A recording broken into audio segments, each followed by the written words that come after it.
वक्रतुण्ड महाकाय सूर्यकोटिसमप्रभ निर्विघ्नं कुरु मे देव सर्वकार्येषु सर्वदा।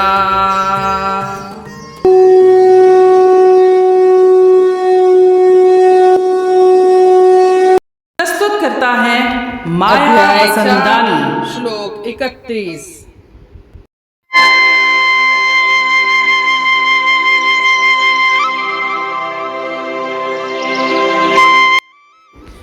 यज्ञशिष्टामृत भुजो यान्ति ब्रह्म सनातनम नायं लोकोऽस्त्य यज्ञस्य कुतो अन्यः कुरु सत्तम।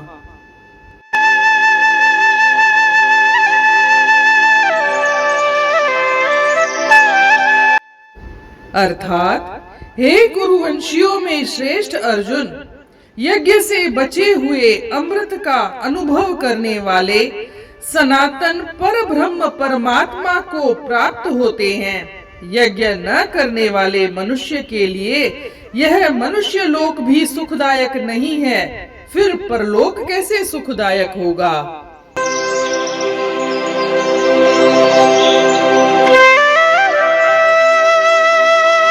जैसा कि हम देखते आए हैं, श्री कृष्ण भगवान श्लोक 24 से लेकर श्लोक 30 में विभिन्न प्रकार के यज्ञ बताए हैं। संक्षेप में उन्होंने जिन यज्ञों का वर्णन किया है वे हैं ब्रह्म यज्ञ। प्रत्येक कर्म में कर्ता, करण, क्रिया, पदार्थ आदि सब में ब्रह्म को देखना। भगवत अर्पण रूप यज्ञ संपूर्ण क्रियाओं और पदार्थों को केवल भगवान और भगवान के लिए ही मानना। अभिन्नता रूप यज्ञ असत से सर्वथा विमुख होकर परमात्मा में लीन हो जाना और अपनी स्वतंत्र सत्ता न रखना। संयम रूप यज्ञ एकांत काल में अपनी इंद्रियों को विषयों में प्रवृत्त न होने देना। विषय हवन रूप यज्ञ व्यवहार काल में इंद्रियों का विषयों से संयोग होने पर भी उनमें राग द्वेष पैदा न होने देना। समाधि रूप यज्ञ मन बुद्धि सहित संपूर्ण इंद्रियों और प्राणों की क्रियाओं को रोककर ज्ञान से प्रकाशित समाधि में स्थित हो जाना। द्रव्य यज्ञ संपूर्ण पदार्थों को निस्वार्थ भाव से दूसरों की सेवा में लगा देना। तपो यज्ञ अपने कर्तव्य के पालन में आने वाली कठिनाइयों को प्रसन्नता पूर्वक सह लेना। योग यज्ञ कार्य की सिद्धि असिद्धि तथा फल की प्राप्ति अप्राप्ति में सम रहना। स्वाध्याय रूप ज्ञान यज्ञ दूसरों के हित के लिए सत शास्त्रों का पठन पाठन नाम जप इत्यादि करना। और प्राणायाम रूप यज्ञ पूरक कुंभक रेचक इत्यादि का प्राणायाम करना। और स्तंभ वृत्ति प्राणायाम रूप यज्ञ नियमित आहार करते हुए प्राण और अपान को अपने अपने स्थानों पर रोक देना। इस तरह से श्लोक 24 से लेकर के श्लोक 30 तक हमने विभिन्न प्रकार के यज्ञों के बारे में विस्तार से पढ़ा है, सुना है। और इस श्लोक में श्री कृष्ण भगवान उन यज्ञों से मिलने वाले लाभों के बारे में बता रहे हैं। कहते हैं कि यज्ञ करने से अर्थात निष्काम भाव से दूसरों को सुख पहुंचाने से समता का अनुभव हो जाना ही यज्ञ शिष्ट अमृत का अनुभव हो करना है। अमृत अर्थात अमरता का अनुभव करने वाले सनातन पर ब्रह्म परमात्मा को प्राप्त हो जाते हैं। यहाँ एक बात ध्यान देने योग्य है कि केवल दूसरों के हित के लिए किए जाने वाले कर्म ही कर्तव्य होते हैं। जो कर्म अपने लिए किए जाते हैं वे कर्तव्य नहीं होते, वे प्रत्युत कर्म मात्र ही होते हैं और इन कर्मों के करने से इंसान बंधन में पड़ता है। इसलिए यज्ञ में केवल सेक्रीफाइस है, देना ही देना है और लेना तो केवल निर्वाह मात्र के लिए है, जिससे केवल जीवन चल सके उतना लेना है। जैसा कि हम जानते हैं, पहले भी श्री कृष्ण भगवान ने कहा है कि कर्म न करने से तो तेरा शरीर भी नहीं चल पाएगा। शरीर को चलाने के लिए भी कर्म करना पड़ता है। वैसे ही इस श्लोक में कहते हैं कि यज्ञ न करने से इस लोक में तो कोई लाभ नहीं होगा, परंतु परलोक में तो हो ही नहीं सकता। कहने का तात्पर्य है, जब यज्ञ नहीं करते तो इस लोक में तो कोई फायदा नहीं है, पर परलोक की तो सोचे भी नहीं कि परलोक में कुछ फायदा होगा। कहने का तात्पर्य है, श्री कृष्ण भगवान यहाँ कह रहे हैं कि हमें इस लोक के लिए या परलोक के लिए जीवन में निस्वार्थ भाव से निष्काम कर्म करते रहने चाहिए और वही हमारा कर्तव्य है। और अगर सभी लोग अपने अपने कर्तव्य का पालन करेंगे तो जीवन निर्वाह सुगमता पूर्वक हो जाएगा। अगर एक भी व्यक्ति स्वार्थी और लालची होता है तो वह भी कई बार दूसरों के मन में भी खिन्नता का भाव पैदा कर देता है। इसलिए हर व्यक्ति को चाहिए कि वह कुछ न कुछ कार्य, थोड़ा सा भी समय लोक कल्याण के लिए अवश्य दें, तो न केवल वह उसके लिए लाभदायक होगा बल्कि पूरे मानव समाज के लिए भी लाभदायक होगा। न केवल इस लोक के लिए बल्कि परलोक के लिए भी लाभदायक होगा। यज्ञ का यही महत्व है।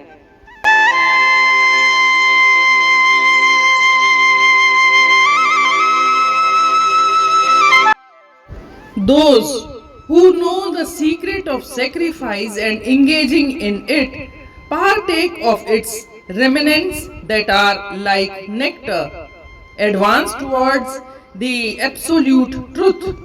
O best of the Kurus, those who perform no sacrifice find no happiness either in this world or the next.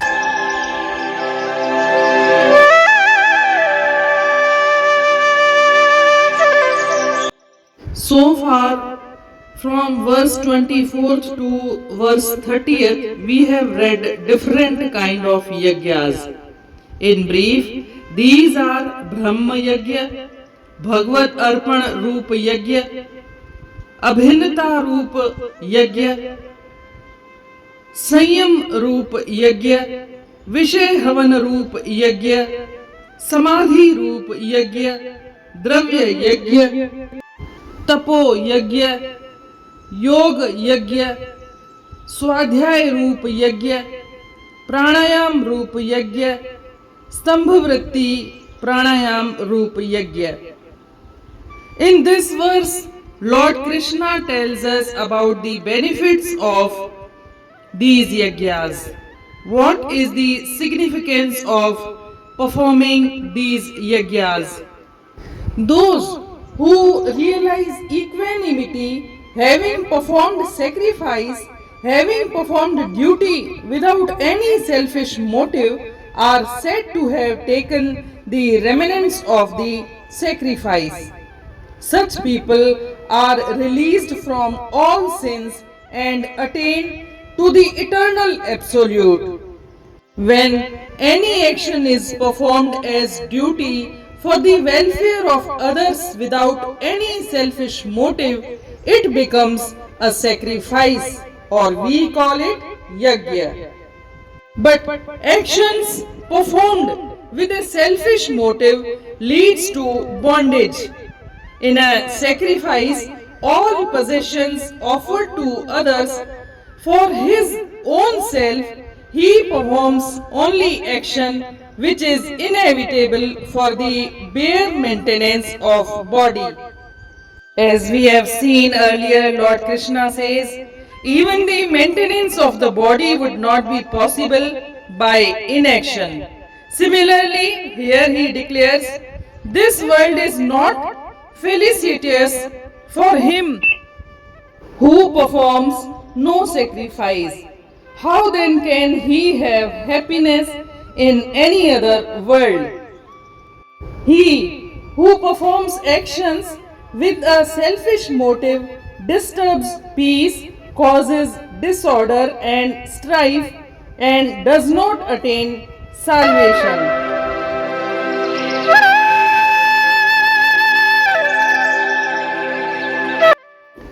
जो अमृत जिया खाधो यज्ञ मां बचे, जो खाए उहो ब्रह्म साथो रचे, जेको यज्ञ खाथो किनारो करे, उहो लोक परलोक खाथो परे।